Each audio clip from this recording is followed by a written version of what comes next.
بسم اللہ الرحمن الرحیم اعوذ باللہ من الشیطان الرجیم۔ محترم سامعین، ہم پچھلی ویڈیوز میں نے آپ سے کچھ اجمالی ذکر کیا تھا کہ حضرت شیس علیہ السلام سے لے کر حضرت نوح علیہ السلام تک کا زمانہ میں سے کچھ 3000 سال کا کم و بیش عرصہ پوری دنیا میں بہت سے عجیب و غریب واقعات سے بھرا پڑا ہے۔ ان عجیب و غریب واقعات میں سے میں چند ایک چیزیں آپ سے ذکر کرنا ضروری سمجھتا ہوں۔ جیسے میں نے بتایا کہ حضرت آدم علیہ السلام اور جنوں کی آبادی جو کہ اس دنیا پہ تھی، اس کے دوران درمیان کا فرق 2.5 کروڑ سال کا بنتا ہے۔ 2 کروڑ 50 لاکھ سال کم و بیش حضرت آدم علیہ السلام اور جنوں کے درمیان کا زمانی لحاظ سے اس دنیا کے ماہ و سال کے حساب سے فرق بنتا ہے۔ اس کے بعد جو ہم باقی تو آپ ذکر کر چکے، میں اس کو ریپیٹ نہیں کروں گا۔ اس کے بعد پھر یہ حضرت شیس علیہ السلام سے لے کے تو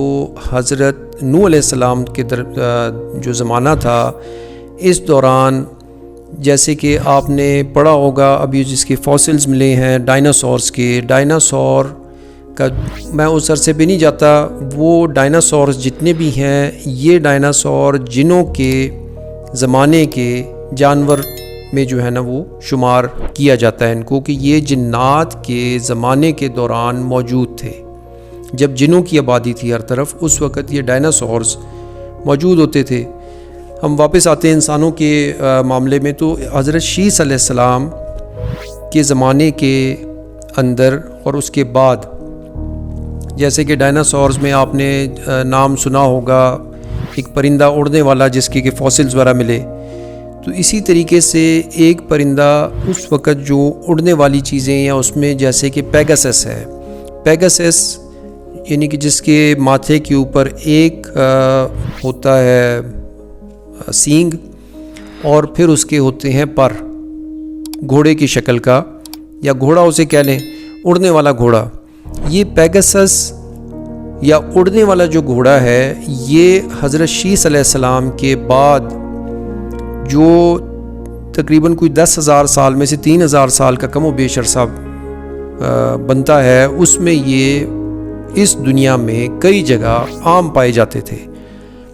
اس میں کسی قسم کی دو رائے نہیں ہے، یہ اوتھینٹک بات ہے ہر لحاظ سے۔ دلائل کا میں ذکر کر چکا، جو بھی کہہ رہا ہوں اس کے دلائل انشاءاللہ آپ کو لیک وان یا اس سے پہلے ایک ایک کر کے سب کے لیے، جو علیحدہ علیحدہ نہیں، یعنی کہ اکٹھا انشاءاللہ اس کے دلائل آپ کو میں دے دوں گا۔ سند اور ریفرنس کی بات کر رہا ہوں۔ پیگاسس موجود رہے ہیں اس دنیا میں،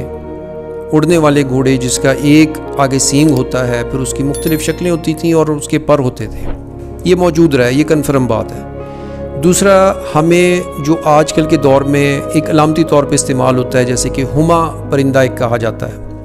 اب یہ ہما پرندہ مختلف شکلوں میں، چائنا میں اس کو، مجھے اس کا نام ذہن میں آئے گا، میں انشاءاللہ کنفرم کر کے تو پھر اگلی آڈیو میں آپ سے اس کا ذکر کر دوں گا۔ تو اس کو بہت زیادہ ایک عقیدت کی نظر سے دیکھا جاتا ہے۔ وہ ہما پرندہ بیسیکلی اس زمانے میں موجود رہا ہے، اور اس کی خاصیت یہ کہ جس کے سر پہ اس کا سایہ گزر جائے تو اس کو اللہ پاک اس دنیا کی بادشاہت دے دیتا ہے۔ یہ چیزیں علامت کے طور پہ استعمال ہوتی تھیں، کیونکہ اللہ پاک سے آپ کو اپنے لیے کہ اللہ پاک نے میرے لیے کیا پسند کیا ہے، تو جس کو بعد میں پھر اس کا اچھا شگون اور برا شگون بن گیا، اور وہ چیزیں یعنی کہ توہم پرستی کی طرف چلی گئیں۔ لیکن معاملات ایسے نہیں تھے۔ آپ اپنی جو سینس ہے اور جو معاملات جو آپ اپنے ذہن کو لے جائیں اس پرانے زمانے میں، کہ جب کچھ نہیں ہے اور علوم اپنی اصل حالت کے بہت زیادہ قریب ہیں۔ اب اللہ پاک نے جب کوئی چیز دینی ہوتی تھی، انبیاء موجود ہیں، مختلف ادوار چل رہے ہیں، جب کوئی چیز دینی ہوتی تھی انسانوں کی طرف، یا جب کوئی نبی موجود نہیں ہے اس وقت اور نبوت کسی کو نہیں دی گئی، تو ہدایت کے ذریعے ہوتے تھے، اور اس میں پھر وہ علامت دیکھتے تھے کہ یہ علامات اگر ہوں، کیونکہ وصایا ہوتے تھے، وصایا یعنی کہ جو نبی کر گئے اپنے اولاد کو، تو وہ علامت دیکھتے تھے کہ یہ علامات موجود ہوں تو اس کو ہدایت کی طرف سمجھو، اس کو اللہ کی طرف سے سمجھو، اور اگر یہ علامات پائی جائیں یا یہ علامتی طور پہ یہ چیزیں ظاہر ہوں تو اس کو شیطان کی طرف سے سمجھو، تو وہ حق اور باطل بڑا واضح ہوتا تھا۔ میں اس چیز سے میں ایک بات بھول گیا تھا، وہ آپ سے ذکر کر دوں کہ حضرت یافس علیہ السلام، قدیم سریانی لفظ ہے یہ، الف فے اور 3 نقطوں والی سے، یہ چھوٹی یہ الف یا فے اور 3 نقطوں والی سے، اس کا مطلب بنتا ہے اندھیرا اور اجالے کو علیحدہ کرنے والا،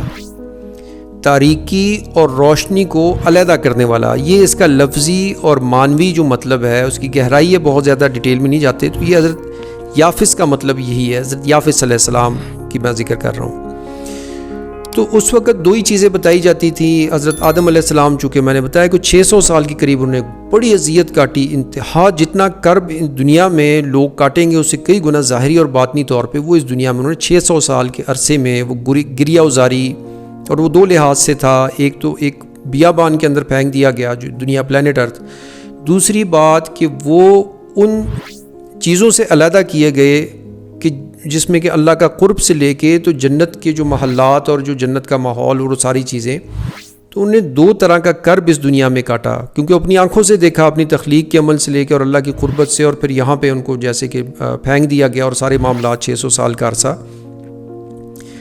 تو یہ بڑا زیادہ اس کے اوپر زور دیا جاتا تھا کہ ان کو حق اور باطل کی، جھوٹ اور سچ کی تمیز رکھی جائے اولاد میں، کیونکہ پتہ تھا کہ یہاں سے مرنا ہے، پھر وہ چلے جانا ہے، پھر قبر کا معاملہ، پھر برزخ کا معاملہ، وہ ساری چیزیں، سارے علوم دے دیے گئے تھے۔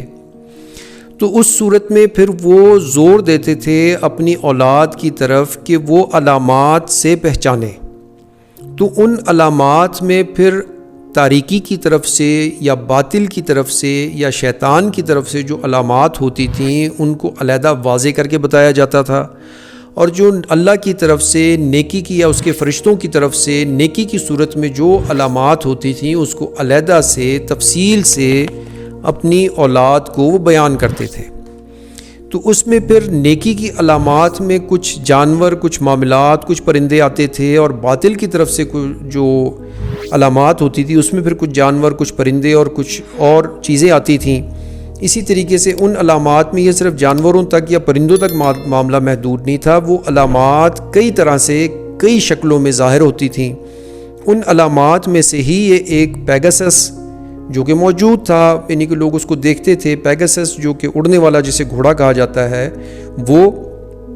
اور یہ جو ہما پرندہ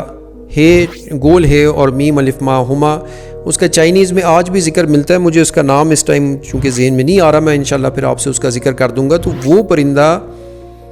جو بادشاہی کے لیے علامت، جس کو بادشاہی کے لیے اللہ پاک چننا چاہتا تھا، تو اس کا پھر سایہ اس کے سر پہ سے گزرتے ہوئے لوگ دیکھ لیتے تھے اور اس کو اپنا بادشاہ مقرر کر لیتے تھے۔ یہ علامات مختلف زمانوں میں مختلف رہی ہیں، لیکن میں ذکر آپ سے کر رہا ہوں حضرت شیس علیہ السلام سے لے کے تو حضرت نوح علیہ السلام تک کے زمانے کا۔ تو یہ علامات حق کی اور باطل کی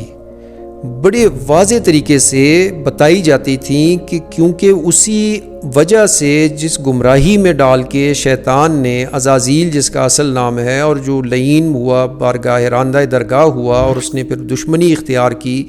اور قسمیں کھائیں اللہ کے حضور، وہ سارا واقعہ آپ بارہا سن چکے ہیں۔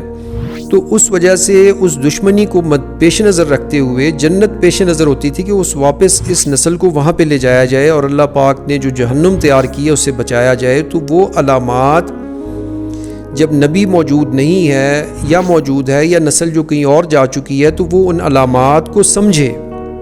یہ ہر زمانے میں مختلف رہی ہیں،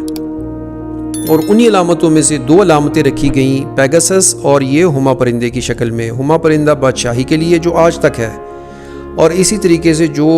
پیگاسس ہے اس کی علامت بھی رکھی گئی، مختلف جو اللہ پاک کی طرف علو اور بلندی کے حوالے سے یا نیکی یا حق کی، اسی طرح سے مختلف علامات چلتی رہی ہیں۔ اس کا انشاءاللہ آپ سے